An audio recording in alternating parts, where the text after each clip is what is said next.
Yo guys, sorry you already know that today we are back playing some more Master Detective Archive Rain Code. On the last time, I mean, a lot of stuff happened. We learned some information about Dr. Weska and when he maybe actually died, so there's some mystery there. We think that the announcer that's been guiding us all along is Makoto. Makoto's been behind a lot of things in this game, and we might get a chance to confront him at some point, but we actually have to make it there. Right now, we have some homunculi, yeah, munching on this body. This is probably Fubuki's clothes. Maybe we'll get a little bit more information, and then after that, we will be out of people. Okay, so we need to go get this tablet, do that. But yeah, we're running out of detectives and bodies to come across, which means that we got to be getting closer to the end of this factory. Yeah, I think that's got to be Fubuki, right? These clothes belong to Fubuki. Ah, poor thing. Yet again, another one of your friends was devoured. The biggest dimwit survived the longest. Perhaps thanks to her overpowered ability. It's Fubuki's handwriting. Homunculus experiment report. My apologies. I do not understand what is on the computer screen, so I will copy it down, word for word. That does sound like something that she would say. 3 years ago, Or put. the Unified Government's research facility successfully created the first homunculus. The secret to their success was the DNA used as the core for their artificial cells. Their focus was on individual differences in DNA, so they experimented with various peoples. They found success in one person's DNA. Someone believed to have the world's greatest mind. Oh, really? But because of that greatest mind, the completed homunculus was able to reflect on its condition. As a result, it realized it was a homunculus and escaped the research facility. What if Makoto is like the one successful homunculus that, like, you know, he came out of nowhere? If he reflected on his condition, maybe he wanted to order, you know, the stop to Project Homunculus. I don't know. I don't know if it really makes sense, but it could. Currently, that specimen is still missing. Still missing? So the UG's research facility successfully created a homunculus. Oh, the UG's research facility. Okay, so it wasn't here that they made a successful homunculus. It was in the Unified Government. And Project Homunculus occurred at the same time. So that's why Amaterasu Corp grew impatient. The key point is that the specimen went missing. Probably has nothing to do with this city, though. Oh, yeah? But what's this about someone having the best brain in the world? They gotta be exaggerating. I don't know. That is interesting. Okay. Yuma! Kurumi, Kurumi!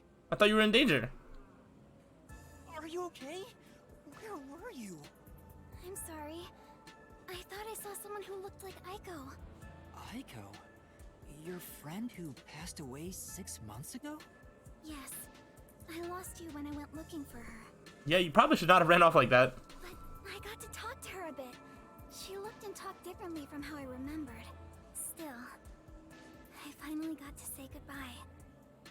I think she understood. That's nice. That's good to hear. I got to see Chief Yako back there too. The chief? Did you speak to him? Kinda. No, not really.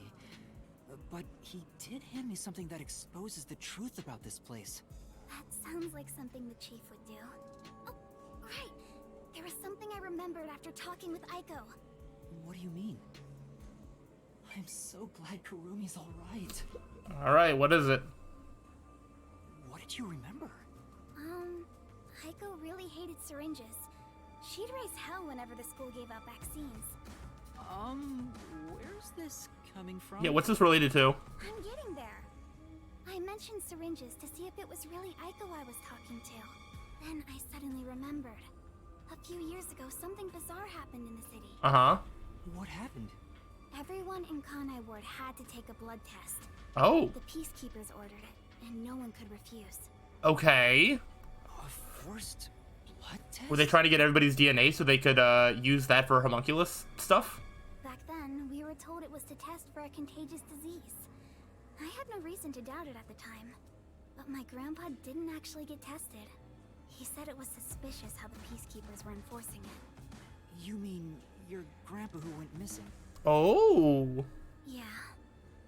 And you know what? Grandpa disappeared right after the blood test. He and his friends did everything they could to make sure no one found out they avoided the test. But right after it happened, Grandpa was caught and completely vanished. It? You wanna expand on what it is? The same happened to anyone who didn't take the test. Hold on, Kurumi. By it, do you mean the blank week mystery? Huh? Yeah, I do. Finally, we can talk to Kurumi about this. Okay, a blood test. Yep. All I've heard is that the blank week mystery is a taboo within Kanai Ward. Can you tell me about it? What exactly is the blank week? I can't tell you anything. Oh? What? Why? No matter who you ask, you'll get the same answer. That's because no one remembers it. Did they somehow wipe the memory of the events that happened? What do you mean? You don't remember? I woke up one day and the entire city was ruined. It was like a tornado had swept through. Not only were the outdoors destroyed, but the inside of our homes too. Something terrible must have happened while we were sleeping. But none of the residents remember a thing. Okay. How could that be possible? In fact, my home was torn to pieces too. But I don't remember anything that happened back then. But that's not all. Within that time, the date in Kanai Ward had moved forward by a week. Okay, so people remember what the date was, they just don't remember what happened during that week. A whole week passed while you were asleep? I think so. But we never quite found out what really happened. When we woke up, everyone in Kanai Ward barely even noticed that it had been completely ravaged. Businesses with dealings outside the city were aware they had a week of no activity. But right afterwards, Kanai Ward was completely isolated, so no one could look into it. Very strange. In the end, it was all forgotten while things were still uncertain. No, I think it's more accurate to say we chose to forget. It was all too bizarre and scary. It kind of became a touchy subject, and no one wanted to talk about it. So that's why the blank week mystery became taboo. There were lots of different rumors about it at the time, but no one knows what really happened. Some people said that Kanai Ward's clocks had all malfunctioned. Yeah, okay. Some said we were all drugged by some organization. Close. Actually, maybe that's it. Others think our internal clocks got messed up and we all fell asleep for a week. But we don't know the truth. What do you think happened? It's like time froze for the whole city. All we know Guess we're gonna have to is figure that my out. grandfather and others like him completely vanished back then. Kanai Ward's unending reign also began right after those events. Huh? The blank week mystery triggered it? Interesting. This is so mysteriful. That's all I know. I see. Thank you. Okay. Even I don't know what's going on here. Yeah, there's a lot of But stuff. all that info sure seems useful. She should have told us about that sooner. You can't blame her. It's taboo, remember? We also didn't ask her about it even when we said that we were going to. By the way, So we never even brought it up. did you search the whole factory? What was the truth that voice was talking about? I still don't know. But I haven't checked everything. I don't know what's behind that door. We've already come this far.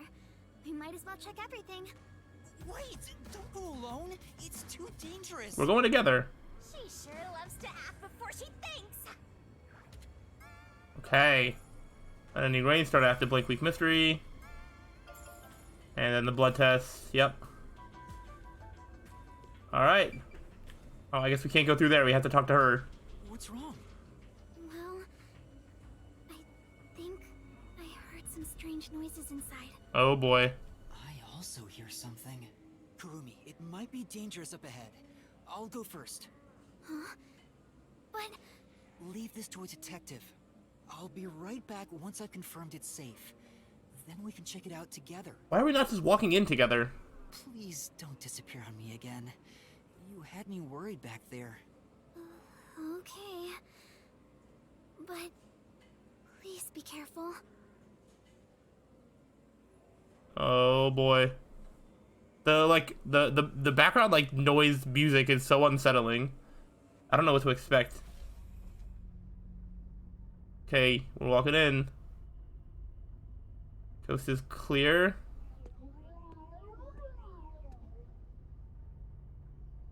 Okay. What is it doing?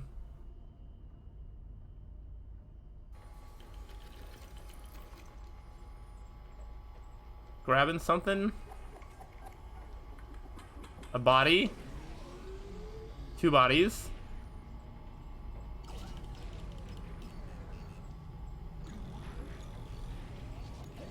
Okay. Oh, is it disposing of corpses?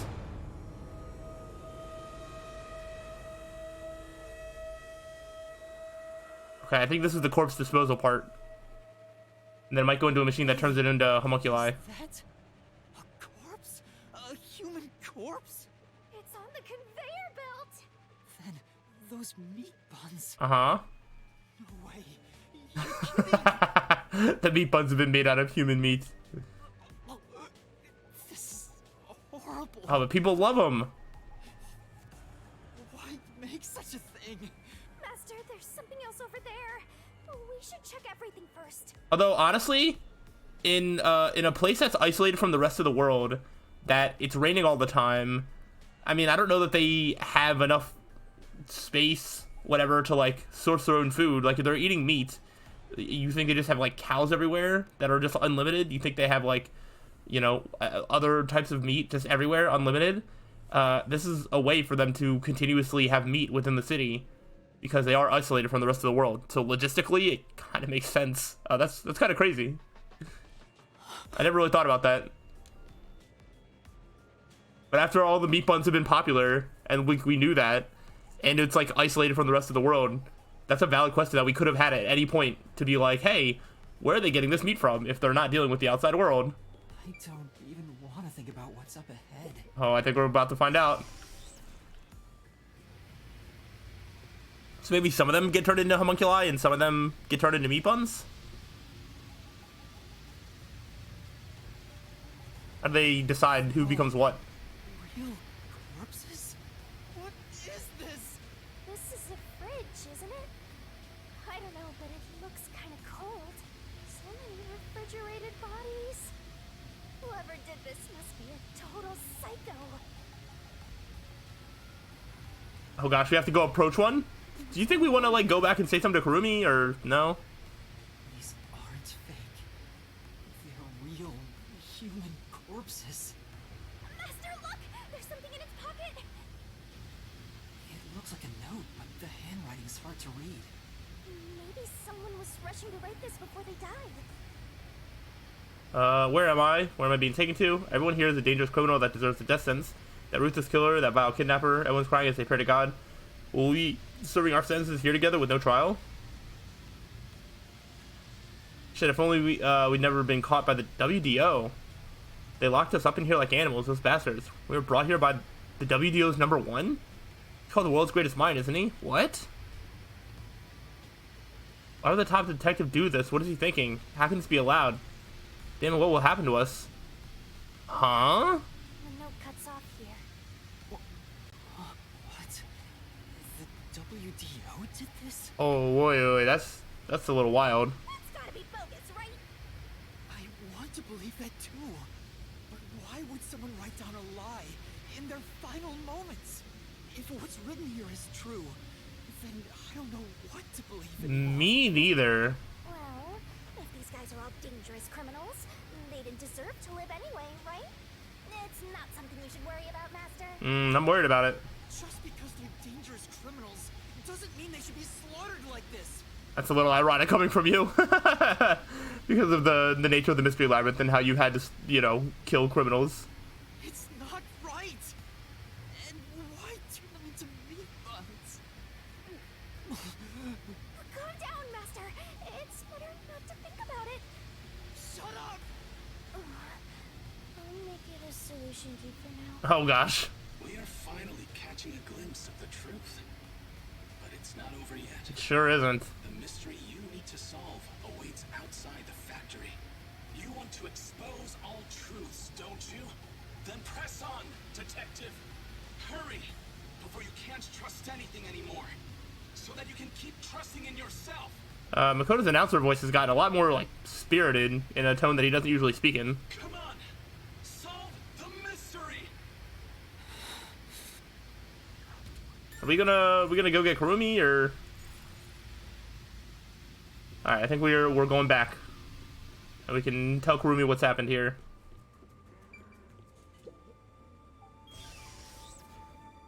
Alright, we got news for you. What's wrong? What was in there? No, there's nothing. Nothing at all. We're terrible liars.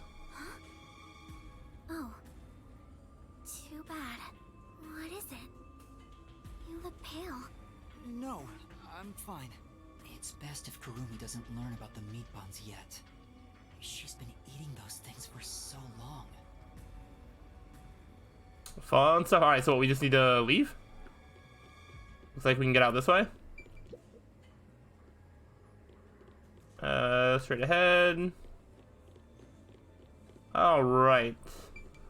And through here. Truth is waiting ahead. Are you ready, Kurumi? Yes. Of course. Emotions must be discarded to reach a perfect solution through a perfect deduction. Huh? Never mind. Alright, discard those emotions. Let's go. What could possibly be waiting on the other side of this door? Oh, man. I'm, like, legitimately on the edge of my seat. Alright. Well, truth wasn't immediately on the other side of this door. Seems like we need to go a little bit further. Alright, we sure can. Let's go. Please no random homunculi that are going to attack me. I'm not ready to fail a quick time event right now. Slipped on a slope like this. Okay, gotta go the whole way up. Keep my eyes peeled for any more memory shards, but I feel like there can't be any more. Oh my gosh, there's one literally as I said that. Well, well, well. Seems like the truth is gonna wait another day. What is it? Okay. Sorry. The truth is gonna have to wait another day because this might be our last gumshoe gab, and I'm kind of a little worried that the more we press on, the closer we get to a place that we can't turn back from. So I'm actually gonna do this gumshoe gab right now, and then we are going to see what the truth is at the top on the next time. So this is Vivia. Whoops. Let's go down to this one. Here we go. All right. Vivia, let's have a good reminiscing conversation before more craziness happens. My mind needs a break. Oh my gosh. Eradicating the world's unsolved mysteries. Okay.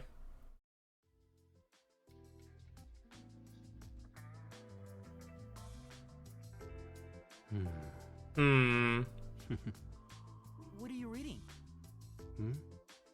Why do you ask? It's rare to hear you laugh, so I was wondering what the book was about. I see. So you wish to learn about the book. You won't know by the title alone, but the genre is fantastique. Okay. Fantastique? It's not a major genre, so there's no need to be ashamed if you haven't heard of it. The definition of fantastique is up for debate, but the ones I prefer to read are the ones with ghosts and demons. Stories of mythic worlds that cannot exist within our grasp of the laws of nature. Cool. That doesn't sound interesting at all. I guess it's kind of like how people who obsess over music end up listening to stuff regular people can't comprehend. Yeah, something like that. Well, I can lend it to you if you're interested. I don't think Yuma really wants to. So I'll pass. I'm sorry. I think I'll pass. No need to feel bad about it. I figured the odds of you saying no were 99%. I feel like if I said yes, it would just been... if you would have seen through it as just sort of like a pity, like, oh yeah, I'm definitely interested. Besides, this book isn't widely read in the first place. Still, that surprises me. What does? Me reading the Fantastique? Well, it's more like I didn't expect a detective to be reading stuff like that. We already know that Vivia reads like everything, right? How do I put this? I thought detectives would read more logical stuff. Doesn't it feel weird to read something that's not realistic? I kind of feel the opposite. Isn't that sort of like part of escapism? You know, when you get into a hobby and experience things that are so unlike what you deal with in a normal day-to-day setting. So if you're being logical and grounded in reality every single day, then escaping to a world that's not real, it actually makes more sense to do that. Reading just makes me feel sick, period. I feel that. No. I actually prefer stories where logic can't be used to explain it away. I see. If you think that illogical stories feel strange, perhaps you believe all mysteries must be solved. Mm-hmm. All mysteries must be solved. I never really thought about it, but maybe you're right. You don't feel the same way, Vivia? I believe some mysteries should never be solved. Okay. For example, UFOs and other supernatural phenomena. Many people harbor their dreams and fantasies in those mysteries, so shattering them is simply cruel. That's a fair point. Besides, memories from our childhood are not all beautiful. However, there is no doubt they are innocent. If there is a river of time, its water is horribly murky. There he goes again. I'm sure it's something he doesn't want to talk about. But why would he think that way if he believes not all mysteries should be solved? Maybe that's where his secret lies. Master, you and Vivia seem to have grown even closer. Alright, that was a conversation. It was fine, I guess. And, yeah, I expect that to be the last one we have. Because we're gonna reach the truth out here, and who knows what happens then. But, yeah, I'm gonna go ahead and wrap this one up, and we are going to continue to make progress on the next time. Hopefully, you have been enjoying, and are looking forward to more. If so, let me know, but I'll see you on the next time. So, till then, peace out.